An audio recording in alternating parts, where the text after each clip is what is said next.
Good afternoon, everyone. I'll call the meeting of Almac-Haldeman Township to order at 12:33 p.m. and I'll start with the territorial land acknowledgement. Before our meeting gets underway, I would like to formally recognize the traditional keepers of this land and specifically our neighbors of the Alderville First Nation with a formal territorial acknowledgement. We respectfully acknowledge that the Township of Almac-Haldeman is located on the Mississauga Anishinaabeg territory, and it is the traditional territory of the Mississauga Anishinaabeg.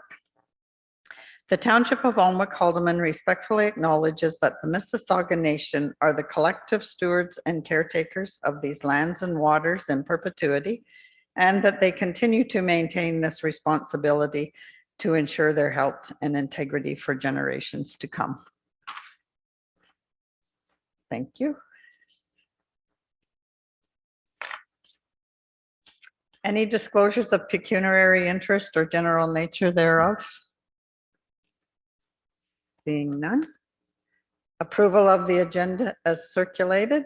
Be it resolved that the agenda for the regular council session of Thursday, April 21, 2022 be approved as circulated.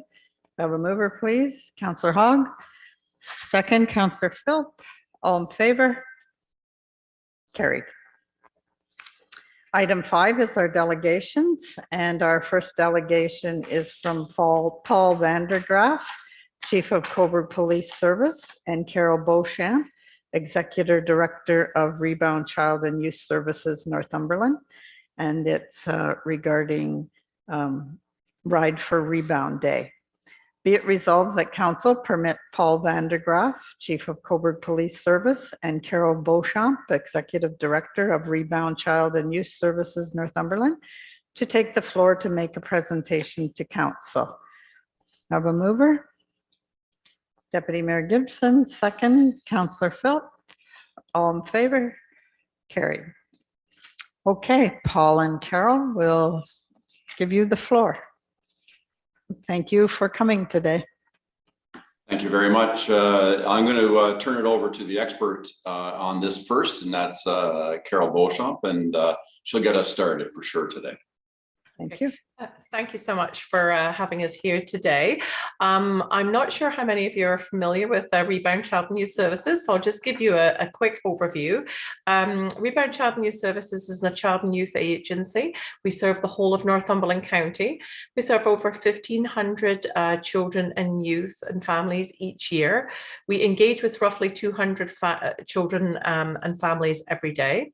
And we have our programs include mental health services, so that's counselling and therapy, youth justice diversion, literacy and learning help, parenting support, and trusteeship programs for older youth that are at risk of homelessness, but to keep them in schools. So we have a wide range of programs that are highly integrated. We serve, as I say, young people throughout Northumberland County. In fact, almost 60% of the people we serve are outside of Cobourg now. That's one of the advantages of our virtual reality. It's much easier for us to serve people throughout Northumberland now. And we're really excited by the prospect of the Ride for Rebound. One of the things that we work really hard to do is to offer dynamic programming and be able to respond to changes quickly. And that's where some of our fundraising comes in. But more importantly, the Ride for Rebound is to raise awareness for rebound so that people can access the services, because it's really important that when young people or their families need help, that they know they can reach out to us. And we're virtually working with our mental health services without a wait list right now. So that's really important. For those of you who may not also know, we partner with Northumberland Hills Hospital 2 days a week on the walk-in clinic, and we provide walk-in mental health counselling to youth at the walk-in clinic there, and also in the Colburn Outreach Clinic. So we are covering a fairly wide swath and bringing on new programs all the time, and very excited to be working with Chief Paul Vandergraaf as we work on the Ride for Rebound that's on May 28th. And I'm actually going to let Paul speak to that side, because he's the one that's going to use the pedal power to get the word out there. Oh. Thanks very much, Carol. It's my absolute pleasure, Your Worship and Council, to be given this brief opportunity to talk about a very important event. The Ride for Rebound is first and foremost an awareness event. We'll be starting our ride in Brighton, working our way through up to Campbellford. I use the word up too. I just did it in Good Friday. It's all up. And then around through to Port Hope, finishing with our key sponsor here in Cobourg at Play It Again Sports. I started this last year when I recognized as chief of police the impact that COVID has on everybody in our communities, but more importantly on the youth. And I really felt that there was a lift up that was required. And I took on biking as a bit of a COVID thing for myself. So we did this ride last year as kind of our introductory tour. To be clear, we had asked, why is the chief of police involved in something like this? Well, there's lots of good reasons. I think Rebound is a tremendous organization. They do a tremendous amount of work, but most importantly, the folk at Rebound who work for Carol are the truest example of crime prevention. The linkages between literacy, self-esteem, and inclusion and criminal youth involvement cannot be misunderstood. The higher the rates of youth isolation, low self-esteem, and illiteracy are going to equate to higher crime rates. So we can continually chase our tail around crime or look at the grassroots of creating opportunities for success, both pre-charge in the Under 12 initiative or post-charge in the Youth Diversion Court. So that's why as chief of police, I'm putting my legs to power, if you will, and we're doing the ride through the county. Our real goal is to reach out to the communities that may or may not know what Rebound is. And when they see us ride through with the cruisers and everything else, they maybe ask 2 or 3 questions, and hopefully somebody would Google us, see what it is. In the interim, if we can raise a few funds for Rebound, that's amazing. Rebound will use these funds directly to serve youth in our county, not in Cobourg, not in Port Hope, throughout the county. Every dollar raised in this goes directly to programming. It doesn't go to pay Carol's salary, it doesn't go to pay anything else. It goes direct to programming. New, innovative virtual programming is kind of what Carol used some of the funding for last year. That really helped our youth move through the second phase or third phase or whatever phase we're at now of this pandemic. So really our goal was to get to all the councils. Hopefully you'll see fit to see May 28th as Ride for Rebound Day. Help us get the word out about the need for support for our youth. And if you see me drive by on the 28th of May, feel free to go up a little bit faster than me and I can hatch on your rearview mirror and drag for a few kilometers. That would help get me the 136 kilometers done. But Carol, I'm not sure if I covered it all, but I'll turn it back over to you if you need anything. No, I think that's everything. Thank you. And, once again, thank you for hearing us today. And, we would love if you could declare it Ride for Rebound Day, because we really do want to get the word out there that Rebound services are available to youth, and it's rcys.ca. And we've already got a counsellor from Cobourg joining us. So if any of you feel like pedal powers in your cards, feel free to join. I will be riding that week, but not the 136 kilometers in one day. I'll do mine over 7 days. I think I can cope with that. Anyway, thank you so much.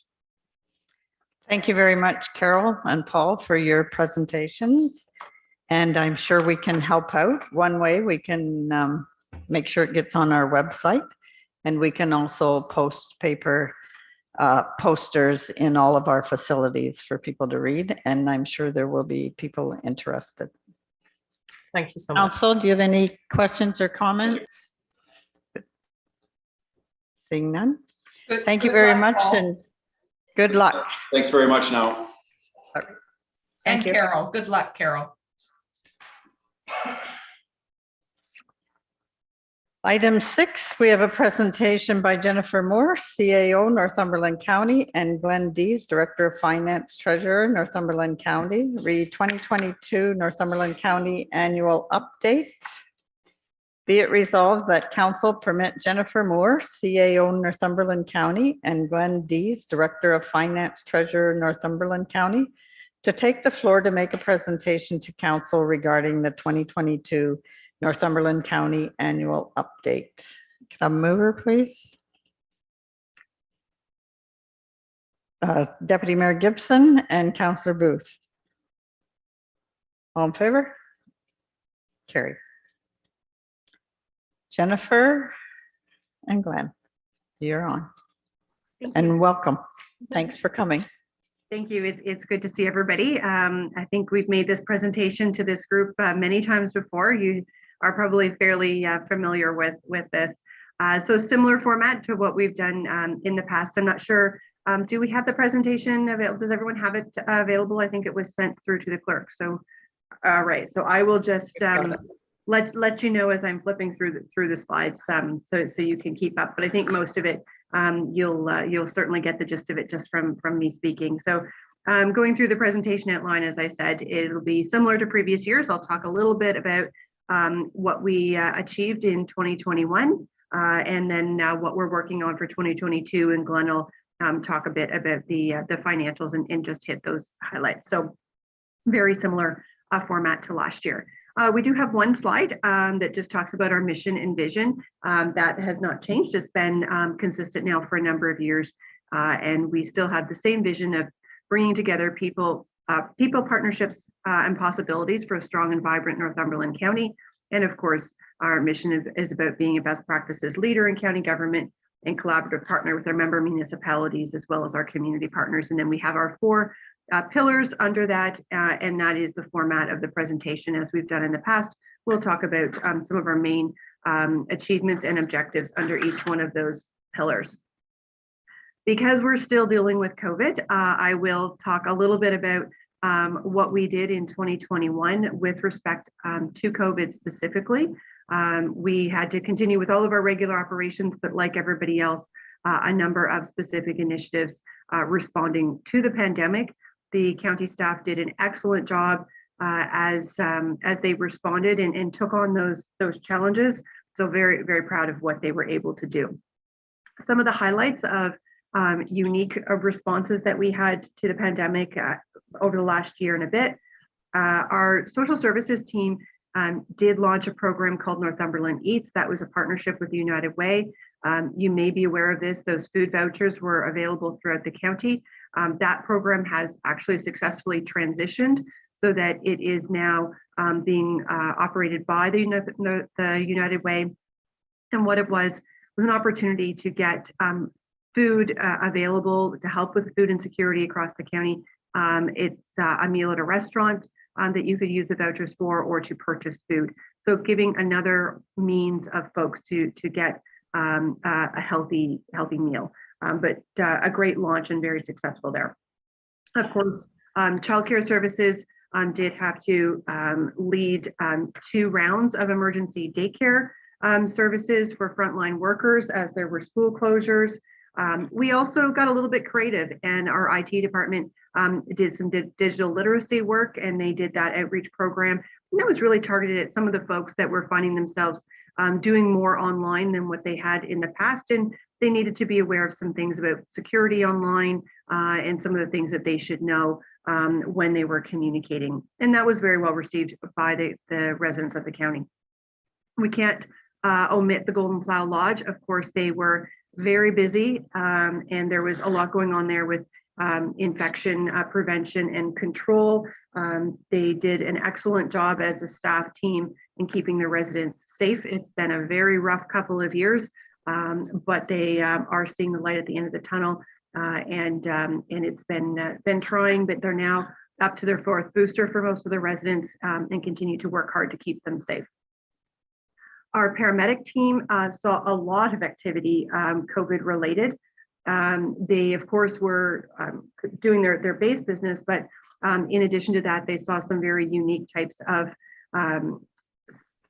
PPE, the powered air purified respirators. There's a great picture there on one of the slides of those. They look like they're a spacesuit, but they were excellent resources in keeping our paramedics safe so that they can continue to deliver services uninterrupted and keep their, it also allowed their face to be visible to patients rather than having the masking that we were using in other areas.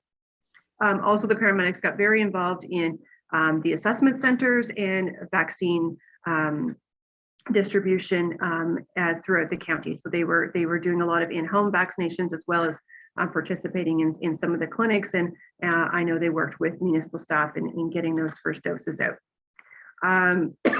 We also did a lot of work in the vaccine rollout, and we were quite creative. It was something new for us. The county doesn't have a call center, but when we needed to reach out to our 80+ population, we created one in our council chambers and used our social services staff, and we reached out to about 3,300 individuals to get those first appointments for their vaccines. So one of the things that we are proud of is how flexible and innovative the staff could be when we needed to deliver some of those services that we just don't normally do. Of course, the public works team continued on with their services, and a key part of that was waste and recycling, and a lot of outreach through Facebook. And our team there, many of you might have seen the post that Dan Orr does, and he got an award for that through his Facebook Live series on education for the pandemic with recycling. Flipping over to the next slide around the pandemic, of course, tourism was a significant focus area, and the shop local or the hyper local type campaigns that we were doing, trying to support our local businesses, but also minimize the impact of people moving about the province. The Business and Entrepreneurship Center, they kept working, supporting our local businesses, particularly with the Faster Forward Summit program that they have been working on. So continuing to enhance that program.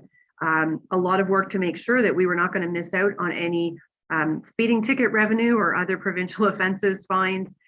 So the team there were able to get the court services up and running virtually. And we were bragging a little bit because just in the last few weeks, we've had our first hybrid court, and we were one of the first in the province to get that up and running successfully. And the JP was very happy because we pulled it off. And that's giving folks access to the courts that they have not had now in a number of months. As I mentioned, a lot of communication for all of these activities. Also, partnership was really enhanced as part of the Ontario Health Team Northumberland. We were there at the table and we helped with the vaccine pop-up clinics, hosting the virtual forums, excuse me, and then also getting that information out to the residents.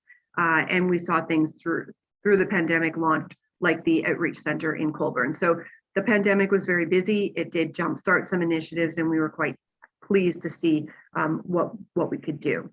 So I'll switch a little bit to our base operations and what we'll do. So I'm now onto the slide, a look back, 2021 in review. And I'll just go through a little bit about each one of the pillars, some of the key initiatives that went forward in the last year. One of them, excuse me, is the launch of the construction for Elgin Park redevelopment. That is located at the corner of Elgin and Darcy Street in Cobourg. There have been county housing units there for many years. We've actually seen the demolition of those, and we're seeing the redevelopment. We're moving from 18 to 40 units of affordable housing. And we are pleased that last fall we saw Habitat for Humanity go in and do, prior to demolition, they were able to pull out any materials that they could sell in their restore, I guess, and could be repurposed. So trying to look at creative ways that we can maximize that when we do this type of project. We also announced a second affordable housing initiative on Ontario Street in Cobourg. This will be a 62 unit build. It is in the pre-design phase right now, but we did announce that we have a partnership with Ontario Aboriginal Housing and Habitat for Humanity, along with the county's housing corporation. So very excited to see that move forward as well.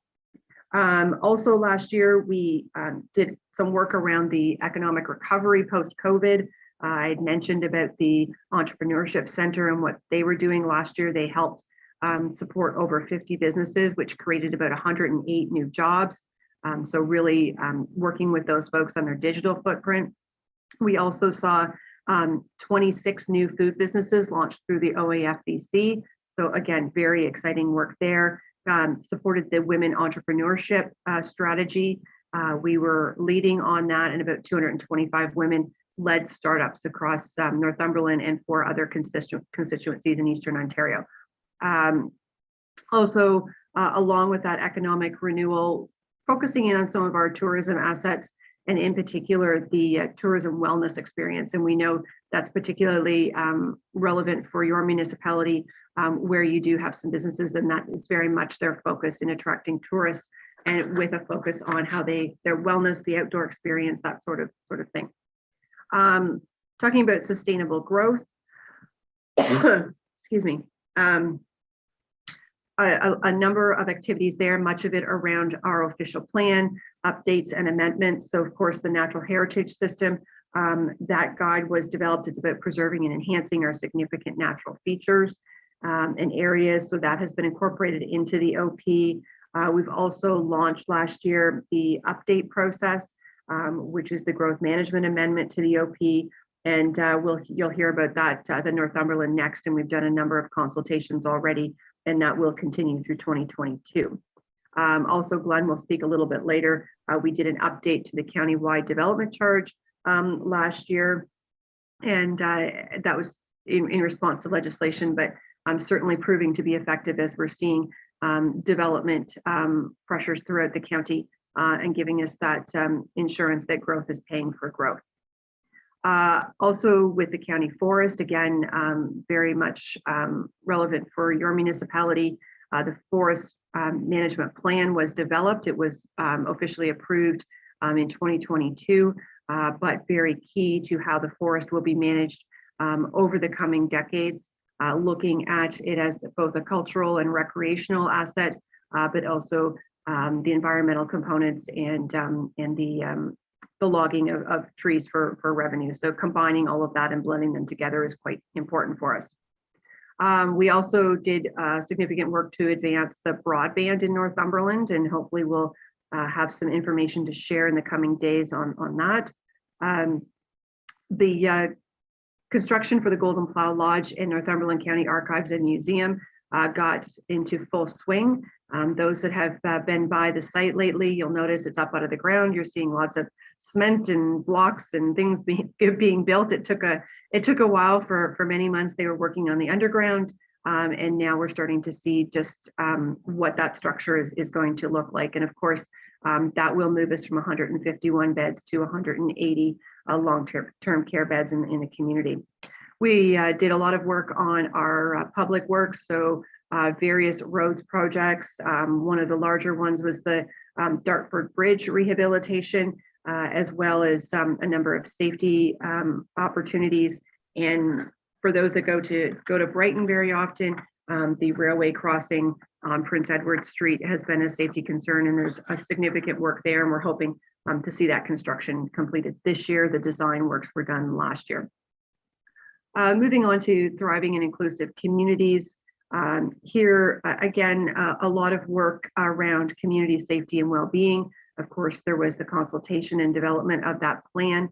Now we're moving into the implementation stages of that. There was a fair bit of work done through community and social services with outreach.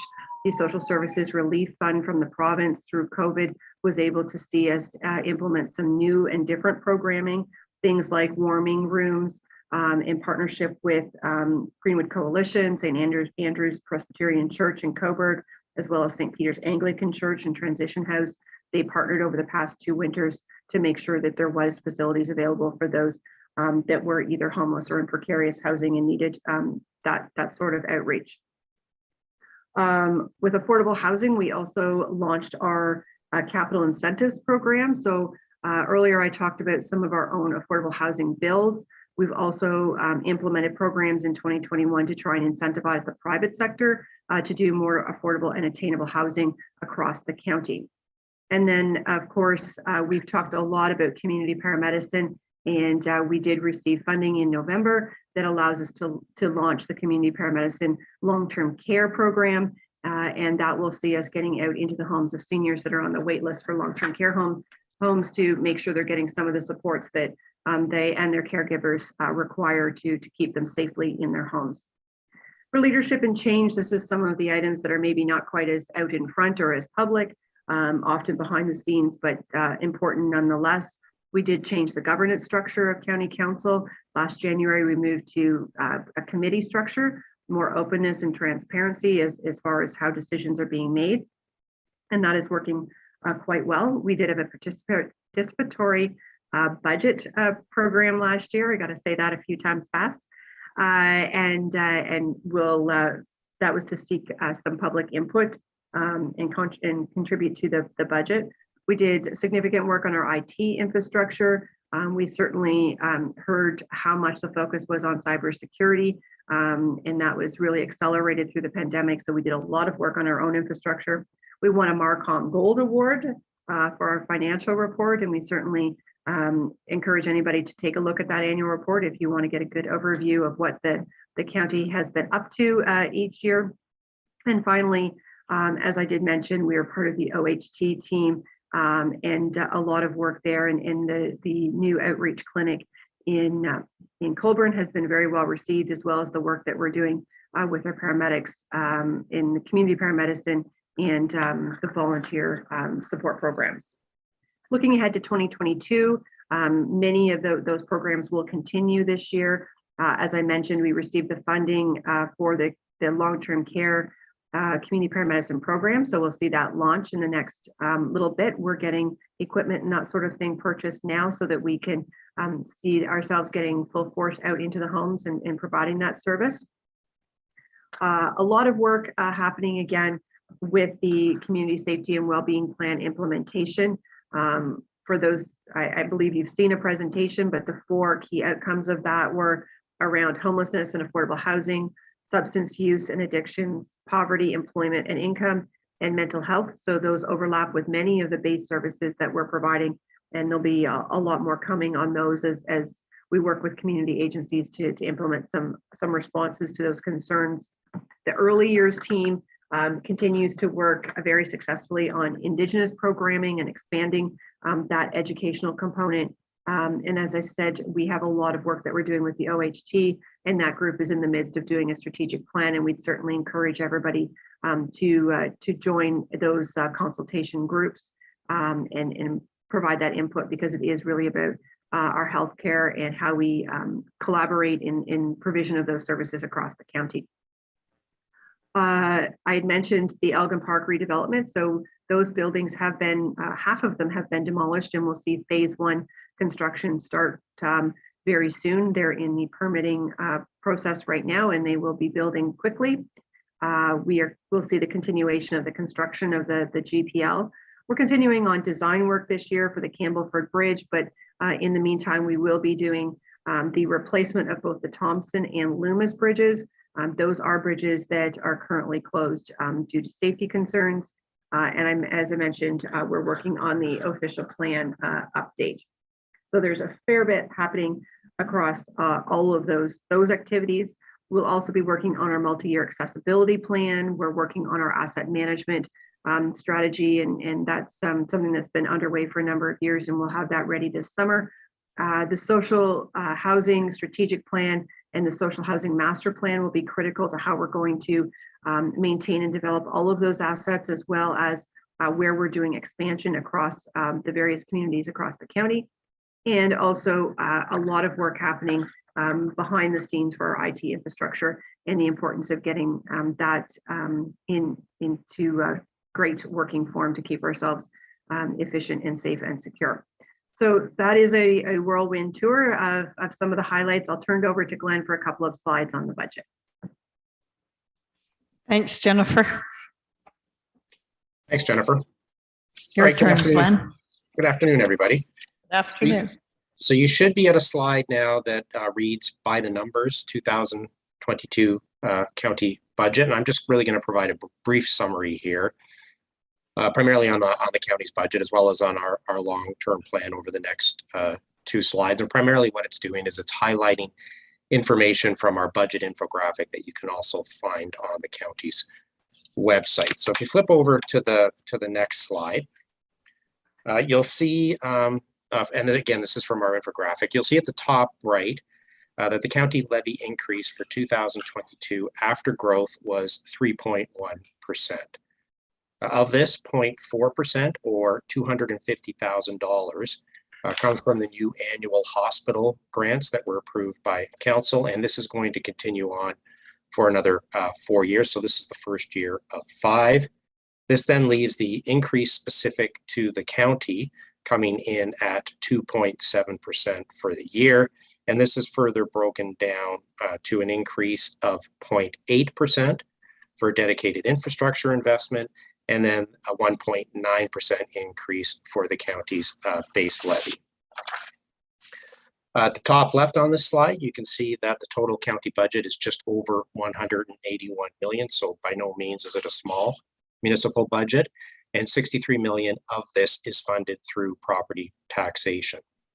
Similar to what we saw last year for 2021, we continue to see a significant amount of the budget attributed to capital, and primarily this is driven to a large extent by the GPL redevelopment project, with this really being an extraordinary one-time project, and it is funded by a combination of debt through Infrastructure Ontario, provincial funding, a dedicated county reserve, as well as development charges. So turning more now to the operating budget side of things, given there were several significant uncontrollable and committed items impacting on 2022, the base budget is really primarily a status quo budget, coming in at that base levy increase of 1.9%. So as an example, when we look at uncontrollable and committed items, the new waste collection contract and program, with this impact being realized over a 2-year period, represented a 1.2% increase on the 2022 budget alone. For further to this, there were significant impacts from the annual health unit increase, as well as an increase in insurance costs, which was a common challenge really for all municipalities in Ontario looking at increased insurance costs. I'll just touch quickly on the first graph that you see on the slide here, where you can see that the county is very much heavily reliant on grants and subsidies, estimated for the year to be 47.4 million. And this is really for funding various service areas and program delivery, primarily items such as Ontario Works, childcare, social housing, long-term care, and paramedics. And primarily this comes from provincial ministries.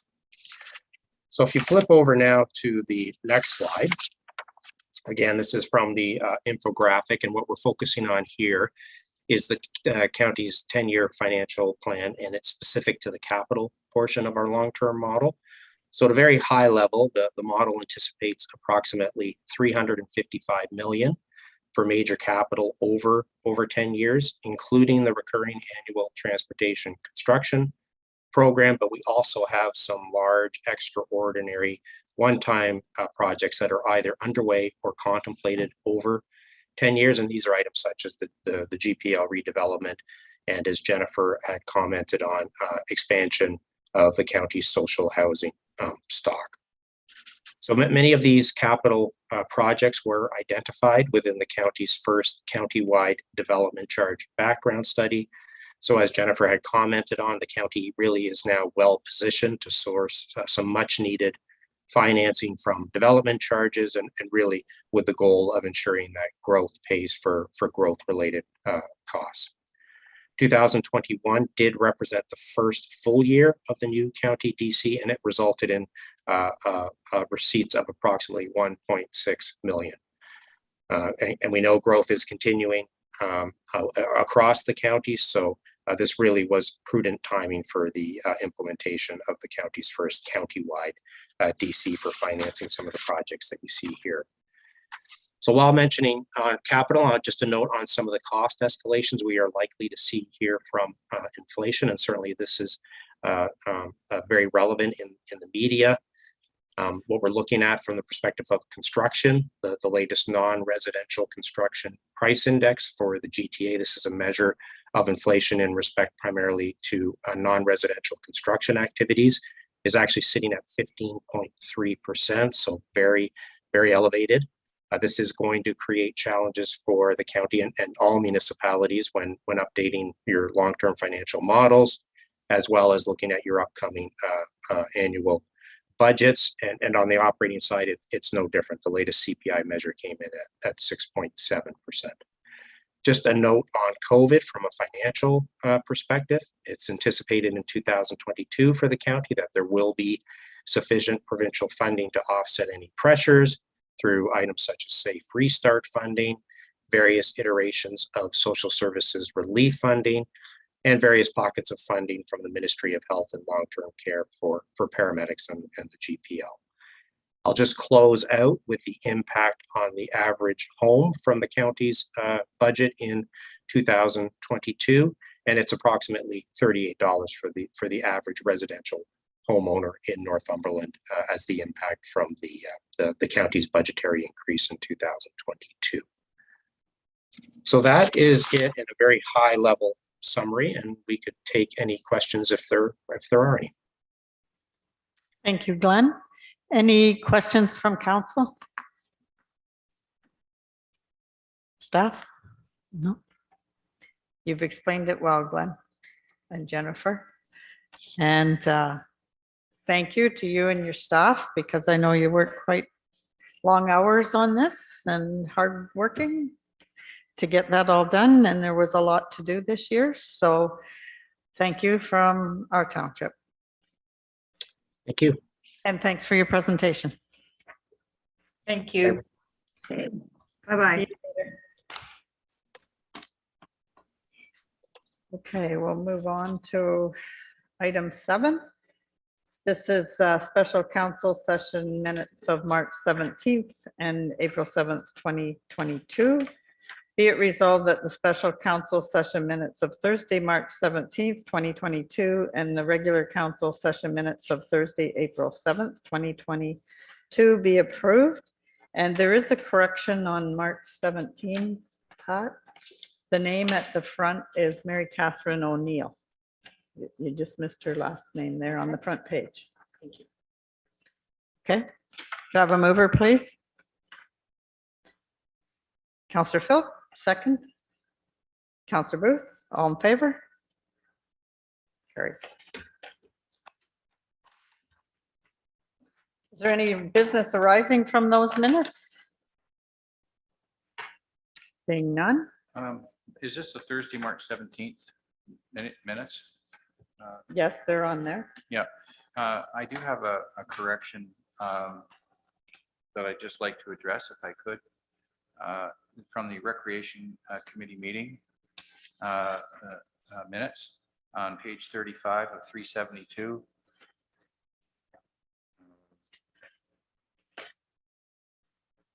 And it was the last bullet in the recommendation number 23.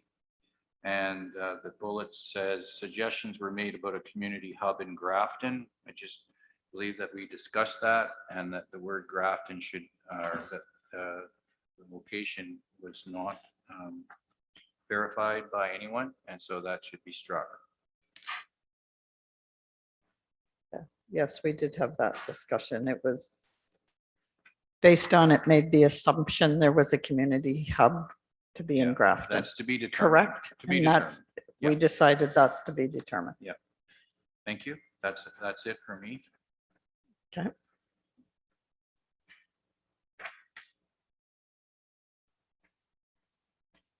Anything further? I didn't see Sherry. Okay. All in favor of those changes and those minutes? Carried.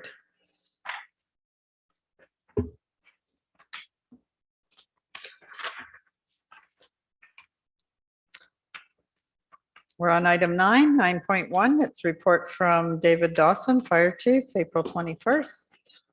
Be it resolved that the Council of the Township of Almac-Haldeman concur with the Fire Chief's recommendation that Council accept the 12 new firefighter recruits who have successfully completed the Almac-Haldeman Fire Department recruit training program as 4th class firefighters for the Township of Almac-Haldeman.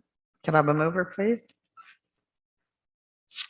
Councillor Hogg and Councillor Booth second. Dave, do you want to address anything here? That's good news for us. No, it's great news. It's nice to see the new numbers come out. Certainly, it's increasing our numbers for our responses. And we've got a great new bunch to work with. So I thank council very much for accepting this, and we're looking forward to moving forward building the department. Thank you very much, and congratulate those persons for completing that step for us. I will. Thank you. Okay, all in favor, council? Carried. 9.2, a report from Dave Dawson, Fire Chief, replacement of the all-terrain vehicle for wildland fire. Be it resolved that Council of the Township of Alma Calderman concurs with the Fire Chief's recommendation to sell expired apparatus for the purchase of a new all-terrain vehicle for wildland fire. Can I have a mover, please? Councillor Phillips, second. Councillor Booth. Any questions for Chief Dawson? Councillor Philp? Yes, thank you. Through the chair and through the mayor to Dave. Dave, what are we talking about here financially? Is the sale of the expired apparatus going to cover the replacement of the ATV? And if not, is this a budget item? Have you got a line in the budget for this? Hi there. So no, there is no line item in the budget for this. What we have been doing is cleaning up some old equipment and liquidating it to try to raise some funds. Currently, we have about $12,900 saved. And with the sale of the old apparatus, which is the pickup truck 492, we're hoping to add another $8,000 to that. When we move forward, my recommendation is that we do what we can to raise the funds, and we come back to council after we've gone through this process to identify what we have. And also, we're looking at a couple other grant opportunities, one of which is through an insurance company, and the other is through Firehouse Subs that looks to do and support fire departments for these types of initiatives. So we're just trying to get the process started and then be able to come back to council with a report. Thank you, David. That's clear. Thank you. Anything further? No. I'll call for the vote. All in favor of their process? Carried. Good plan. Item 10, Building and Planning Department, and 10.1 is report from Daryl Hall, CBO, MBEO Planning Assistance, dated today regarding a refreshment vehicle approval. Be it resolved that the report from Daryl Hall, CBO, MBEO Planning Assistant dated April 21st, 2022, refreshment vehicle approval be received, and further,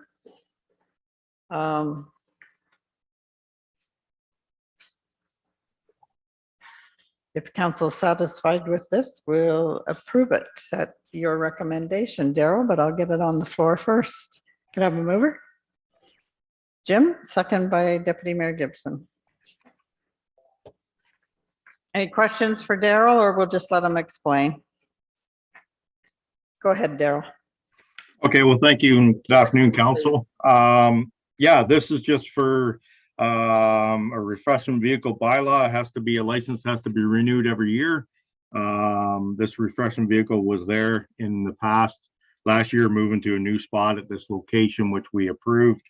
And they've completed all their conditions they need to meet in the bylaw. So I just need council's approval as per the bylaw states for them to move forward and us to issue their license. Thank you. Any further questions? I'll take it the motion then is to approve. All in favor? Carried. Thank you. And we have one more from you regarding special events permit.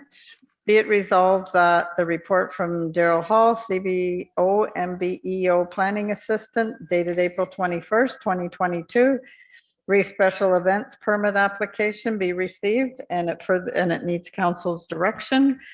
but it's regarding a car show, classic car show at 10914 County Road 2 in Grafton. And this same event was approved and held at the same location in 2019. Could I have a mover, please? Councillor Philp, second. Deputy Mayor Gibson. Anything further? Anything from you? Mike, do you have a question? I just have a comment. I believe that this was a non-event for the previous 2 years, but the 3 years ago, it was a booming success. And I strongly endorse this kind of community gathering. I think it's great for the community and it brings a lot of people together. Good, thanks. Anything further, Daryl? No, other than, yeah, like it stated, it didn't happen in the previous 2 years because of COVID, but it was there in the past. And as per the bylaw, they have everything. They just need council's approval. So. Okay, they got it today. All in favor? Carried. Thank you. Item 11.1 is Public Works Department. Report from Brian McMillan, Manager of Public Works, Park and Recreation, dated today. Re-upgrade to Montgomery Road for Assumption. Rico Rosali and Michaela Zakharoff. I'll read it out here for you, Brian. Be it resolved that Council of the Township of Almac-Haldeman approve the request of Rico Rosali and Michaela Zakharoff to upgrade a portion of the road allowance on Montgomery Road to a full township standard, including a cul-de-sac acceptable to the Manager of Public Works, Parks and Recreation.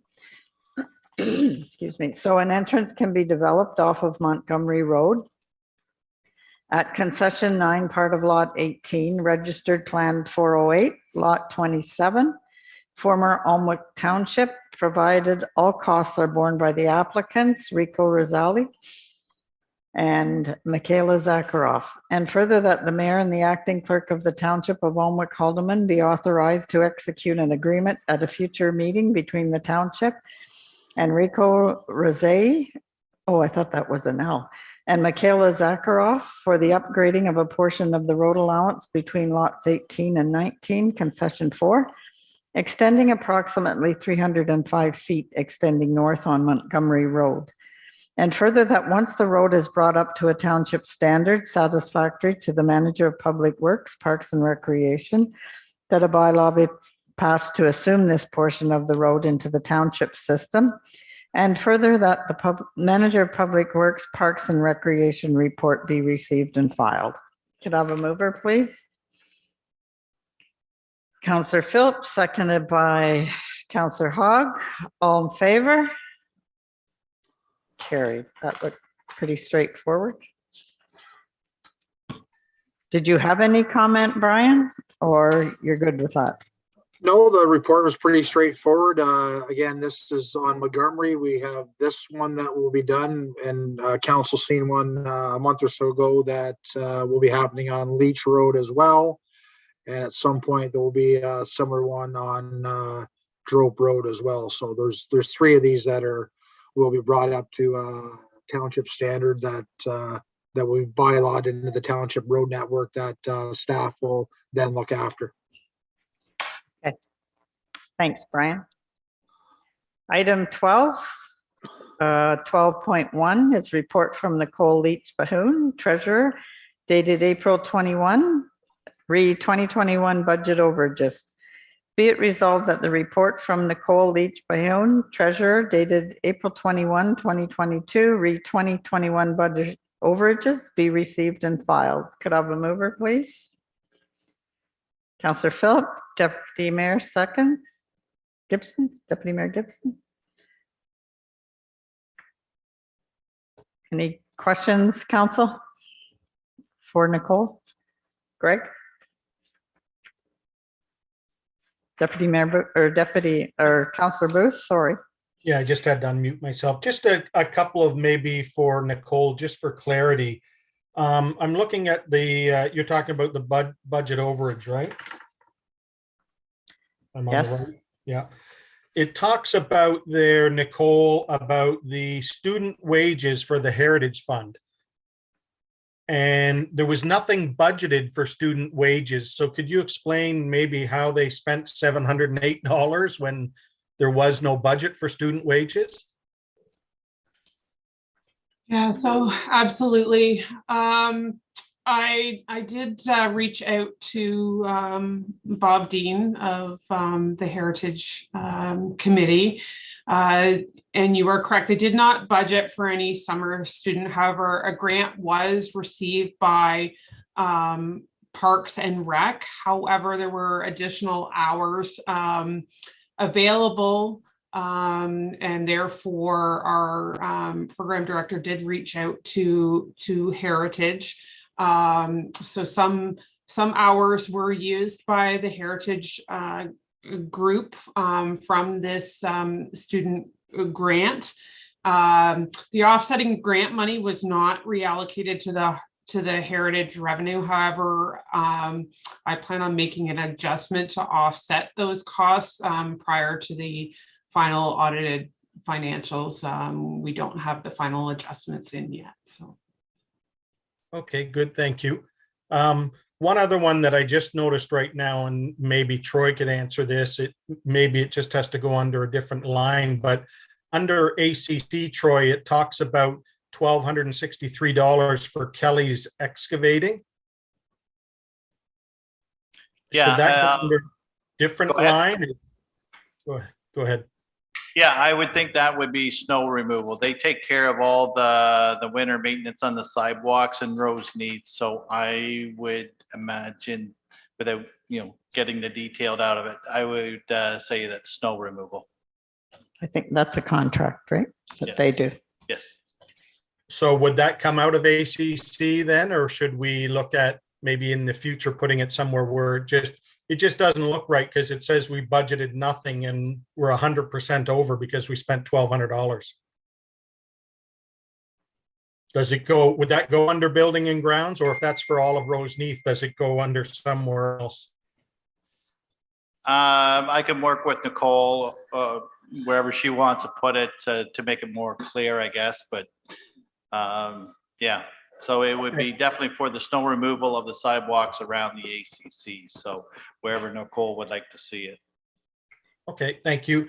And just one last one, and maybe Nicole can explain it. I don't understand it. Under the Roseneath revitalization, there's a comment then that says, unsure why this reserve transfer was budgeted for. There was $6,000 transfer or something. Maybe you can explain it, Nicole. I don't understand it.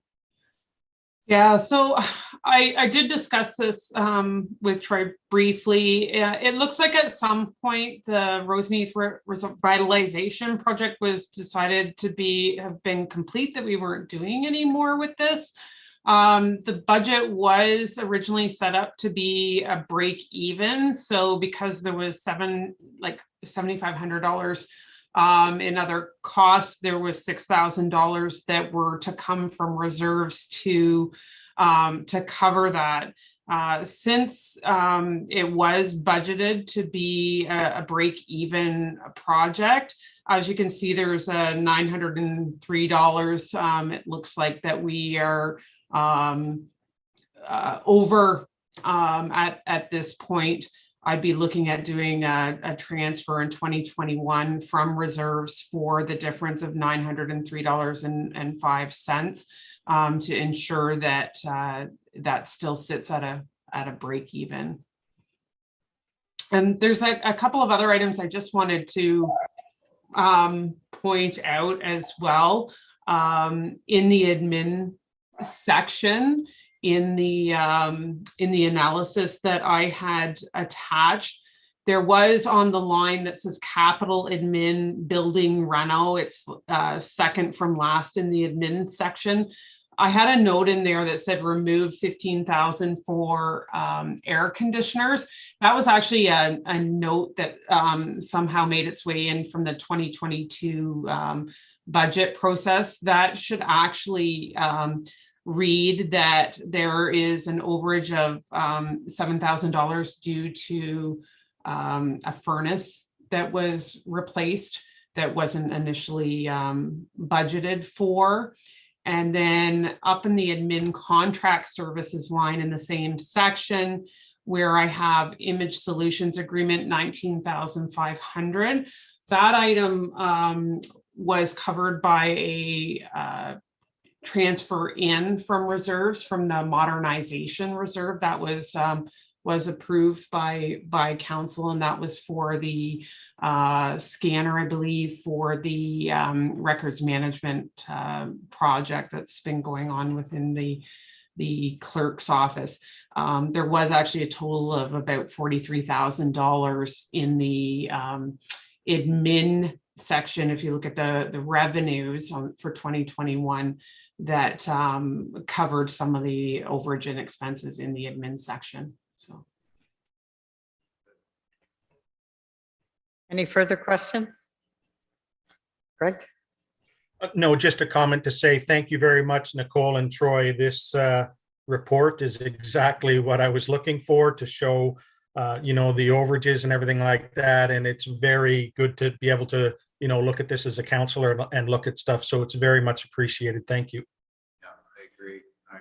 I'd just like to piggyback on that and say, then there are no surprises, and I like that, and I love the format, and it's a big step forward. So thank you very much. Thanks, Nicole. I remember the conversation about the Student for Heritage, and it was late when they decided. So, and we had decided to do that because we had the extra dollars there with parks. Okay. Item 13, administration, and this is 13.1, report from Pat Kemp, acting clerk. Sorry, Madam Chair, you're missing 12.2. Oh, and I just read it. And did you call the vote on the previous one? Did I call the vote on the previous one? I thought so. All in favor? Carried, I did now. Okay, 12.12. Sorry, Nicole. This is report and presentation from Nicole on audit planning report. Be it resolved that Council of the Township of Alma-Calderman acknowledge reading the audit planning report dated March 31, 2022, prepared by Baker Tilly regarding the 2021 audit, and give direction to the mayor and one other council member to complete and sign the acknowledgement section on page 9 of the report. Could I have a mover, please? Councillor Booth, and second by Councillor Philip. Any questions on this? Any comments? Nicole, do you wish to speak to it at all? It's pretty straightforward, I thought. yeah, I think it's pretty straightforward. This is an annual report that comes from Baker Tilly. Okay, so we need one other council member to sign off on that. Deputy Mayor Gibson. Yeah, you got your hand up. You're good with that, Sherry? Yes. Okay, so we'll sign off on that for you, Pat. All in favor? Carried. Oh, I'm on lucky 13. So now I'm back to 13, administration, and this is a report from Pat Kemp, acting clerk. Be it resolved that the Council of the Township of Alma-Calderman approve the right of disconnect from work policy dated April 21, 2022, and further that all employees be informed about the new right to disconnect from work policy, and that all employees be circulated a copy of the policy by June 2nd, 2022.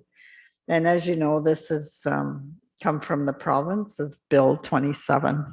Could I have a mover, please? Deputy Mayor Gibson, second. Councillor Philp. Any questions or comments for the acting clerk? Because you'll have Bobby in. Sure. Seeing none, all in favor? Carried.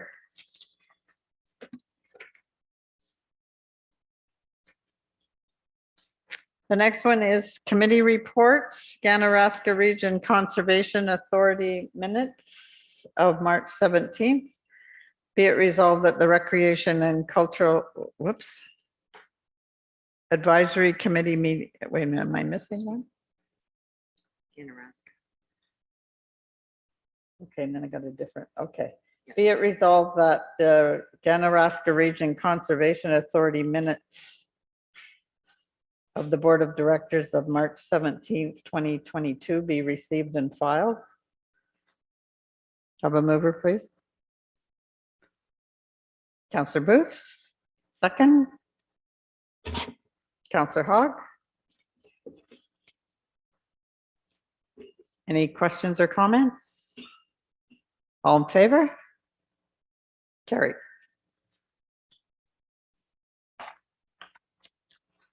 Communications, 15.1. This is from Larry Sprike.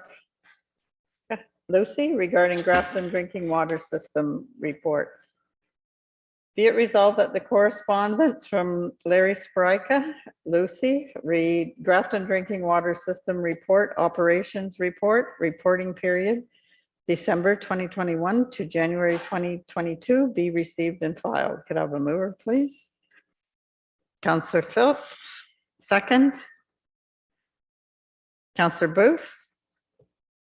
Anything you wish to comment on this, or we're good? All in favor? Carried. 15.2, correspondence from Bruce Highcamp, Geocamp Limited, re the Hamlet of Grafton Production Well Monitoring Program, 2021 Annual Report, Permit to Take Water, 5086-9BM PM4A. Be it resolved that the correspondence from Bruce Highcamp, Geocamp Limited, re the Hamlet of Grafton Production Well Monitoring Program, 2021 Annual Report, Permit to Take Water, 5086-9B PM4A, be received and filed. And further, that council accept the 2021 Annual Summary Report as presented. Could I have a mover, please? Councillor Philp, second. Deputy Mayor Gibson. It's quite a lengthy report. Lots of information in there. Would you like to make a comment? Yeah, I'll just make a comment that I think you'll hear a little bit more when announcements and notice of motions come up. I'm sure Councillor Booth will update council on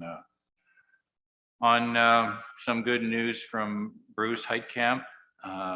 So we'll let that go to announcements. Thank you. All in favor? Carried.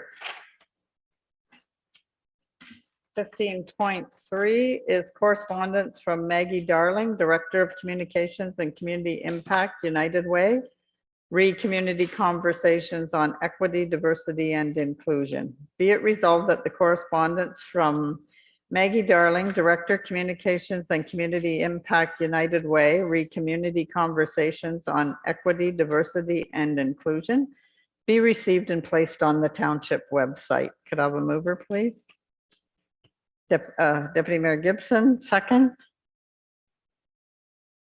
Have Councillor Phillips. All in favor? Carried.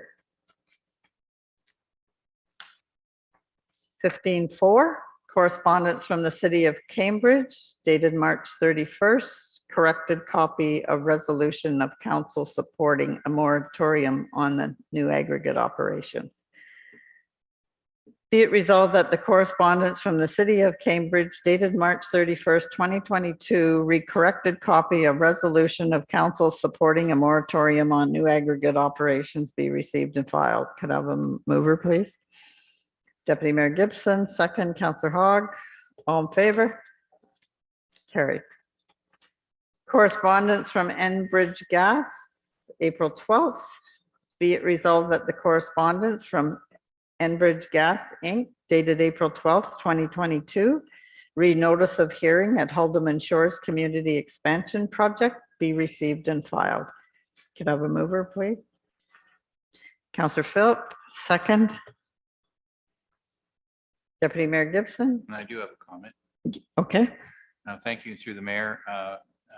Every member in the approach community by Enbridge received a package through the perlator process that detailed the project. I thought it was done very professionally, and it answered all of my questions, and a lot of my neighbors were very appreciative of the package. So they seem to be doing it the right way.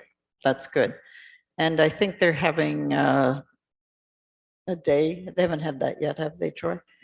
Where they're going to set up so that anybody wants to, That is correct. It Yes. actually is close to the community. So Yeah. Again, another good thing. so that'll be good for people as well. Okay, all in favor? Carried. Correspondence. AMO Communications. AMO Communications, well, one's March 31st, one's April 7th. Poster of the candidate information session 2022 municipal elections. Be it resolved that the following correspondence be received and filed. AMO Communications dated March 31st, 2022, re-AMO Watch File March 31st issue. AMO Communications dated April 7th, 2022, re-AMO Watch File April 7th issue. And poster of the candidate information session re-2022 municipal elections. Could I have a mover, please? Counselor Philip? Second. Counselor Hogg, all in favor? Carried. Okay, item 16 is announcements of Notice of motion. and notice of motions. And Counselor Phil, you're first. Okay, I don't have a lot to say here, but I do have a couple of items. I attended both the library board meeting and also the water board as well. So far this month, a couple more to go, but they're both very interesting meetings. And first we'll start off with the library. And I won't steal Deputy Mayor Sherry Gibson's thunder. She may wish to add to this, but on my short list was that the CEO review has been completed for 2021 and done very professionally by the chair, I must say.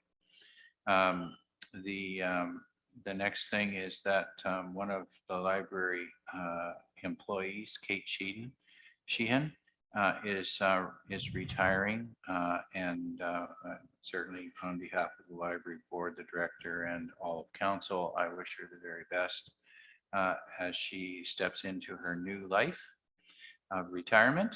And so that is it for library. And then one other thing is that they're busy with program planning. It's going ahead for 2022.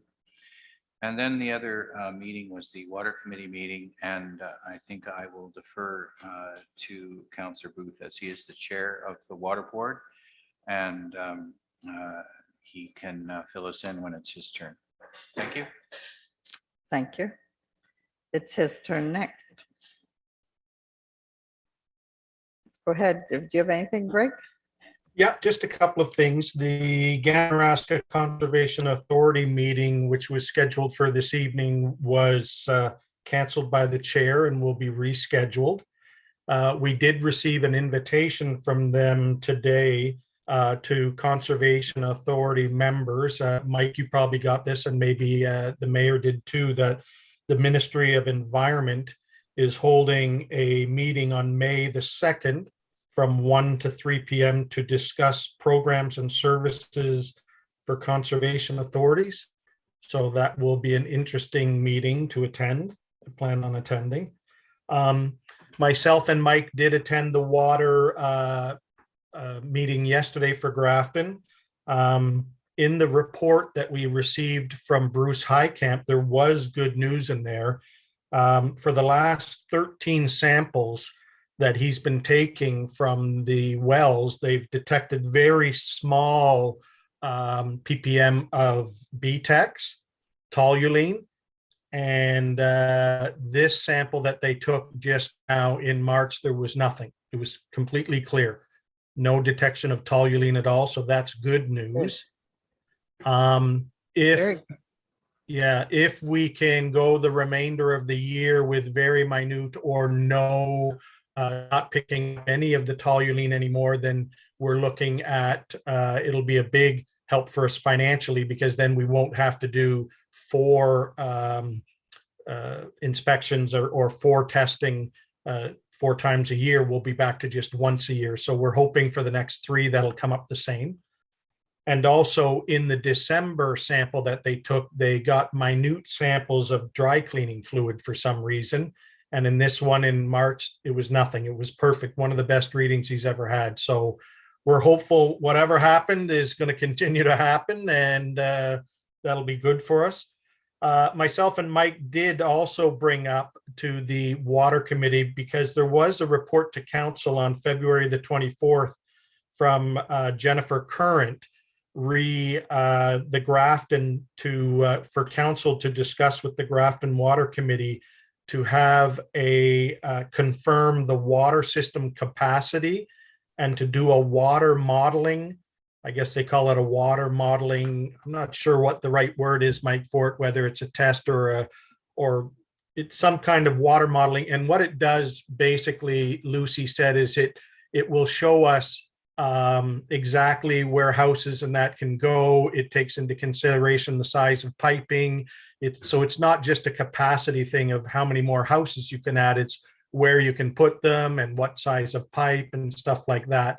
So Jennifer Current did want us to bring that to the Water Committee, and Lucy's going to come back to us next meeting in June to how much it would cost to have a contractor do that for us. And it's probably valuable information, is because I believe we have 3 now, maybe even 4 new things going on in Grafton with potentially more houses or development. So I think it's good that we find out exactly what our capacity is and where exactly these houses can go.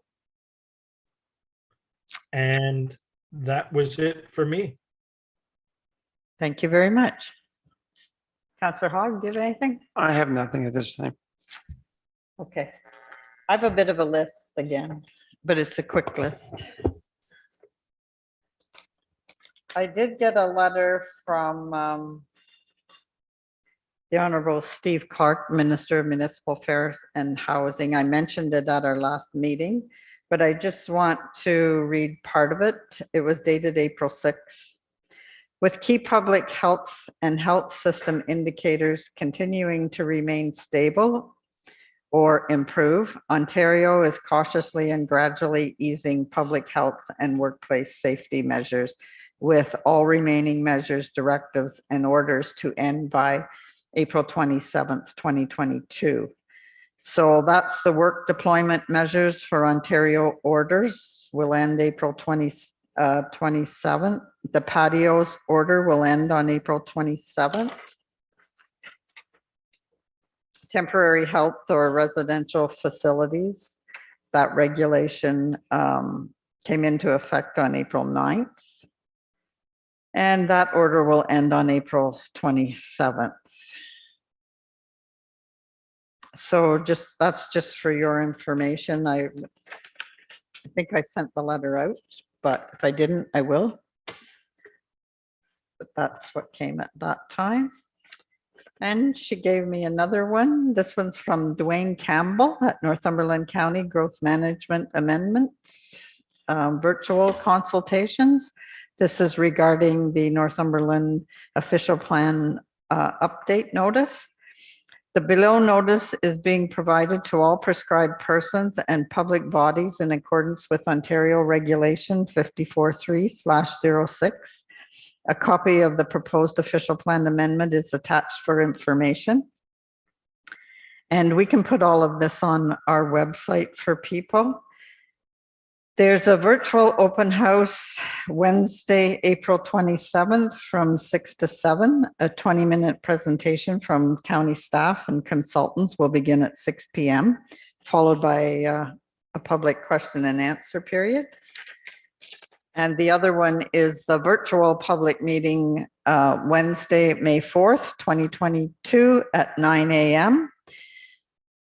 And a 20-minute presentation to the Economic Development, Tourism, Land Use Planning Committee and the public, and it will begin at 9 a.m. So a little shorter notice on this one for our next meetings. So Yolanda asked me to read that out, and we can put that on the website. There are some proclamations for this month. I'm just going to read them out. I'm not going to do the whole proclamations, just to keep you aware. Probably most of them you know. April 1st to 30th is Dig Safe Month. April 22nd is Earth Day. Kids like that one. National Volunteer Week is April 24th to April 30th. So I was talking to Deputy Mayor Gibson, and we were wondering if we could have an email go out to our volunteers, just thanking them for their hours and their service to Alma Calderman and to their committees, and possibly put that on the website as well. And do you need a resolution for that? Yes, please. Okay, we need a resolution for that, Sherry.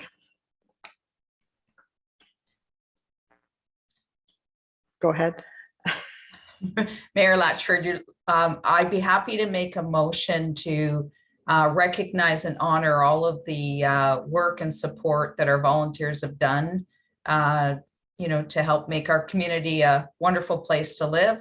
And so I ask that staff put a note of thanks onto our website and social media outlets, and also where possible connect individually with volunteers to give thanks. I'll second that motion. All in favor? Carrie. Yeah, it could go up on our signboard too. April 28th is the National Day of Mourning.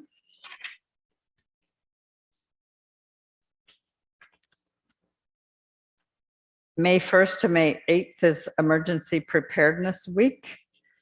I thought maybe on our website as well, and a little note to the fire department for Emergency Preparedness Week. We might even read that one at our next meeting. Safety and Health Week 2022 is May 1st to May 8th as well. And we have to acknowledge this one on one of our meetings. National Public Works Week is May 15th to the 21st. Paramedics Week is May 22nd to 28th, 22, and we should acknowledge that one as well in our May. I'm going to give these to Pat. That's it. But I just wanted to mention them to you because our dates cross over. You can have that file. So there was a GO announcement this week for a pilot project in our county. It's $50,000. And this is to connect people to the GO in Oshawa. The actual stops have not all been chosen yet, but it's not only stops. There's some that is going to be on-demand service for those who have to get to work, so need to meet the GO train at a certain time to get to work and to get home. So it's to start in July, so we'll hear more on that. But we had the Honorable Minister Caroline Mulroney and MPP David Passini and Mr. Gutsty from GO all attended that announcement. and a few members from county council. So quite pleased with that because they've been working on it for a while. That's what I have today. I'm off after this meeting to the Ontario Agriculture Food Venture Center because there's an introduction of New Canadians and some of their food products. So we're going to go and sample some of those.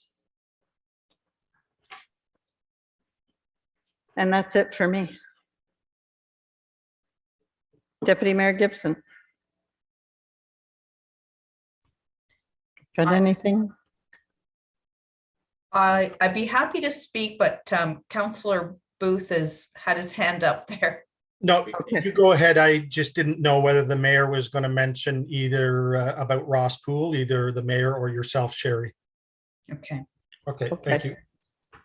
Gail, do you want to have the honor of Yeah.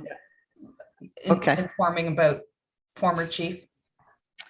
Our former fire chief, Ross Poole, passed away on Sunday at the age of 91.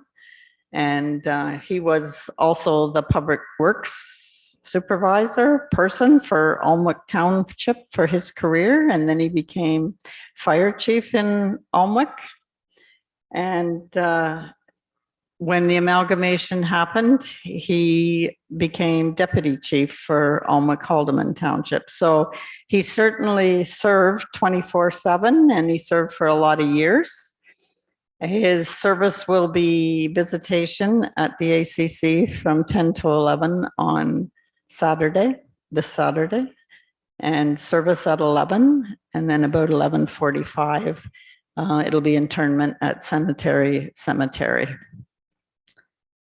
So they lived on Sheer Point Road. Him and Blanche raised 2 sons in the community. And, you know, he did a lot for the community. He wasn't only an employee in those 2 positions. He was on the fair board. He was on St. Paul's church board, and probably a few more things that I don't know about, but well respected in the community and best loved by lots of people.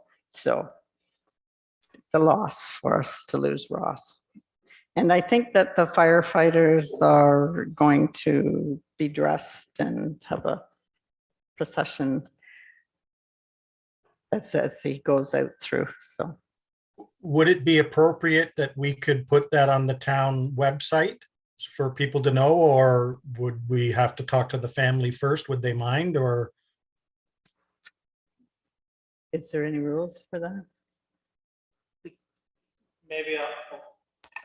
Maybe I'll talk to the fire chief, as he's been the lead guy talking to the family and stuff, and I'll see what he says, and he can reach out to the family. So I know they didn't want a whole lot in certain areas, so I will reach out to our current fire chief.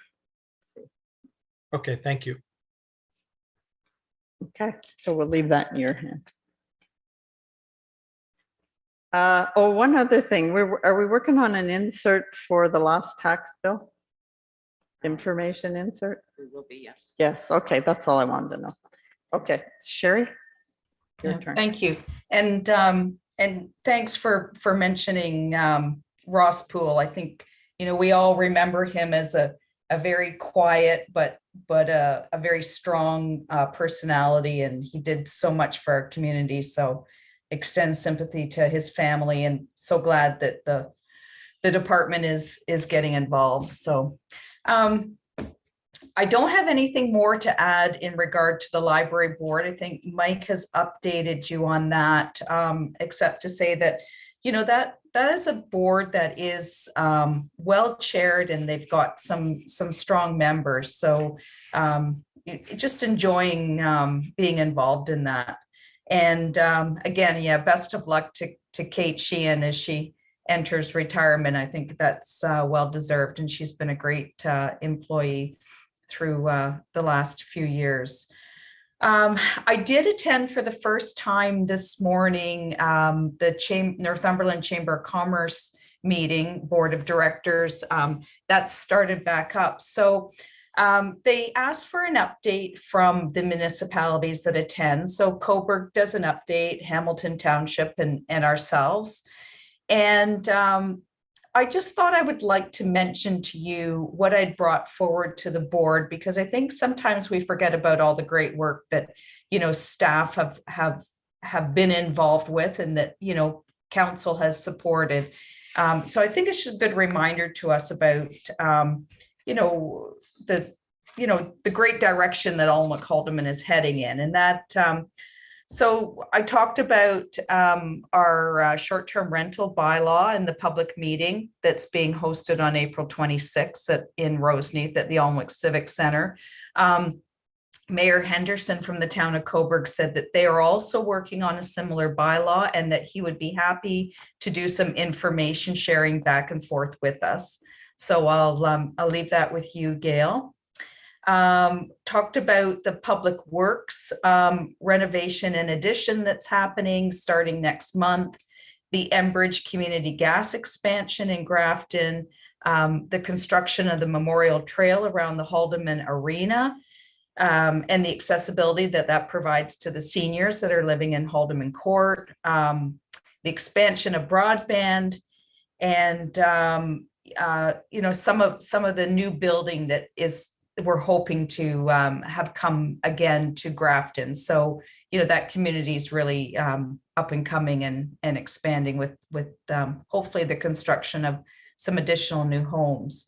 I did mention that May 2nd was the opening of for election for council and school board trustees. And just kind of put a bug in the ear for the chamber that, it was always well received when they hosted all candidates debate. So, depending on what the summer months bring, I'm sure that may be something that they get back involved in. So that's all I've got. That's great. Thanks, everyone. Troy sent me hand signals. I'll just give you a quick update. I just heard from staff that under the direction of the fire chief, it is already on our digital boards in Grafton and Roseneath. So therefore, we will put it on our website. Thank you. That's good. Okay. One more thing here as I look to my right, when you're in the council chambers, those of us here can see it, is the school board map that the heritage members brought forward to us at our last meeting. Liam, Bob, and Joan. And Tim has it up with some older looking hooks on it, and it looks really nice. So hopefully they soon can get in and see that. Good. Looks good over top of your shoulder there, Jim. Yes, there it is with Jim. Okay. We're going to go into closed session now, and motion to recess to closed session that the Council of the Township of Alnwick Haldeman will be recessing to a closed session under section 2392 to consider personnel matters about an identifiable individual, including municipal or local board employees, with the CAO, acting clerk, and deputy clerk remaining in attendance at 2:01 p.m. Have a mover, please. All right. Second. Deputy Mayor Gibson, all in favor? Carried. Bye.